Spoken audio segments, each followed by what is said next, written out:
high cash withdrawals out of character with expected operations amounting to 5.4 billion shillings. We also saw suspicious cash transfers to senior members of staff, Group CEO, the company secretary, and head of KUSCCO Housing. Effectively, immediately, I, the Cabinet Secretary for Cooperatives and Micro, Small and Medium Enterprises Development, hereby announce the dismissal of the current Board of Directors. We have called this press conference to update the cooperatives and the SACCO members on the progress we have made on reforming and mainstreaming Kenya Union of Savings and Credit, KUSCCO. KUSCCO was formed way back as a SACCO of SACCOs, and it was meant originally to provide education, training, and capacity building of SACCOs. It later branched out to offering SACCO services, housing services, insurance services, and even staff having as their own SACCO. They also acquired assets and properties and started offering credit and loans to member SACCOs. This morning, I have some updates on the progress we've made. This on Monday, the 6th, 2024. And the theme of this presser is ensuring corporate governance and integrity in cooperative sector. The Ministry of Cooperatives, Micro, Small and Medium Enterprises Development underscores its unwavering commitment to upholding principles of good corporate governance and integrity within the cooperative sector. As custodians of cooperative resources, we remain steadfast in our duty to ensure responsible and transparent management for the benefit of all stakeholders. In light of recent development, the Ministry acknowledges the findings of an inspection conducted by the Commissioner of Cooperative Development in October 2023. This inspection revealed significant discrepancies in the management and operations of Kenya Union of Savings and Credit Union. In response to these findings, immediate administrative measures were taken, including the dismissal of implicated top managers and administrators to facilitate comprehensive audit of union operations and financial records. Subsequently, the ministry appointed Grant Thornton, a reputable international audit firm, to conduct a thorough examination of the union financial affairs. Preliminary findings indicate systematic deficiencies in the management of the resources, including creative accounts and unreliable financial records. We reviewed KUSCCO accounts held with various accounts, where we noted as below, just in a summary: high cash withdrawals out of character, which expected operations. High cash withdrawals out of character with expected operations amounting to 5.4 billion shillings between February 2013 and April 2024. We also saw suspicious cash transfers to senior members of staff, Group CEO, the company secretary, and head of KUSCCO Housing, amounting to 63 million shillings.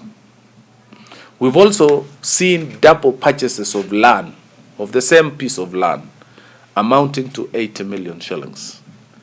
And we have seen suspicious cash transfers to insurance agencies purported to be payment of commission for services rendered to insurance services, amounting to 434 for 180 million, and also 111 million and 67 million and 75 million to various insurance agencies that were purported to be offering insurance business.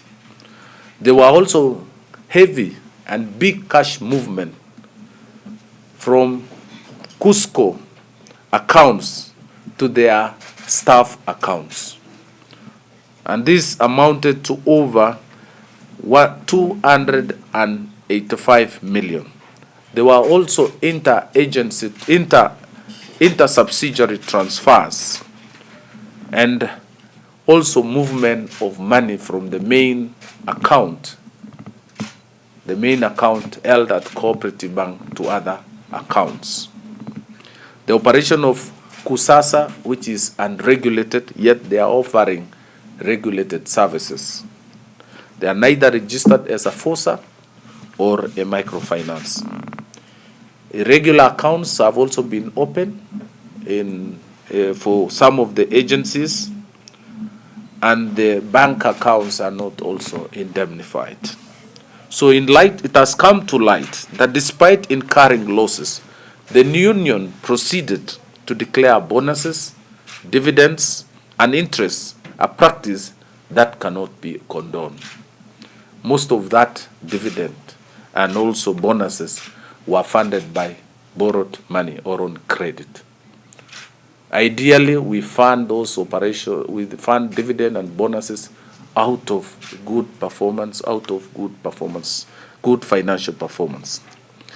In light of these egregious lapses, a consultative meeting convened on 25th of April 2024 with representatives from depositors reached a unanimous consensus on the future of the union. It was concluded that the current board of directors has failed in its duty to steer the union effectively. Consequently, in the interest of ensuring accountability and restoring confidence, the ministry has taken decisive action on this matter. Effectively, immediately, I, the Cabinet Secretary for Cooperatives and Micro, Small and Medium Enterprises Development, hereby announce the dismissal of the current Board of Directors. Further, the Commissioner of Cooperative Development is directed, and who is present here, to appoint an interim board comprising of 15 members, drawn from esteemed leaders of affiliate cooperatives in accordance with the Cooperative Societies Act Cap 490 laws of Kenya. This interim board will be tasked with overseeing the transformation and rehabilitation of the union with the full support of dedicated technical team. The ministry remains resolute in its commitment to fostering a culture of transparency, accountability, and ethical conduct within the cooperative sector. We will spare no effort in safeguarding the interest of the cooperative members and promoting sustainable development across all facets of the cooperative enterprise. Thank you very much. So if there is any question, I can take 2-3 questions because of another meeting elsewhere. Yes, Waitatu. Mine is on what you have indicated, the audit was able to identify. Well, you correct me if I'm wrong. I don't know about what the Act says. If a cooperative officer is found to have misappropriated funds. We had a similar case with the KNFC, which translated to the violation of the CAK. I remember an inquiry was done, and one of the recommendations was surcharging, arrest, ending, and surcharging of the officers. What will happen to the alleged officers? Thank you. I think on that note, I've told you we have appointed an international audit firm, one of the top 4 in the country, to carry out comprehensive audit. This is just preliminary information, and upon consultation with the stakeholders, the esteemed leadership of the sector on 24th last month, they made a resolution, and it's that resolution that I'm acting on. Meanwhile, the audit is carrying on and verifying this information. The facts and figures I've shared are preliminary. So I expect the audit to come out, and I want to assure you, as you have said clearly, that we will pursue all those culpable, all those who are involved, those who will be mentioned, will continue and pursue them until we recover every shilling owed to KUSCCO members. Thank you.